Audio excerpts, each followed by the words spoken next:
Ladies and gentlemen, let us all witness the turnover of the unit symbol. As you see, the outgoing commanding officer of 70th IV, Lieutenant Colonel Hindang Jr. turned over the unit symbol to the presiding officer, Major General Tolentino. And now, Major General Tolentino handed over the unit symbol to the incoming acting commanding officer of 76th Infantry Victrix Battalion, Lieutenant Colonel William O. Romero, Infantry in the South Portuguese Army, symbolizes his command and responsibility in the 76th Infantry Victrix Battalion.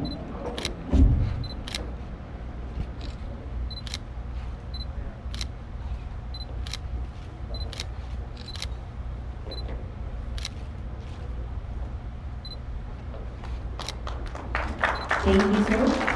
And please take your seats. Ladies and gentlemen, a round of applause to the outgoing commanding officer of 76 IV, Lieutenant Colonel Hindang Jr. Sir. Thank you and good luck for the next leg of your career. And also a round of applause to the newly installed acting commanding officer of 76th Infantry Victrix Battalion, Lieutenant Colonel Romero, sir. Congratulations and welcome to 76th Infantry Victrix Battalion.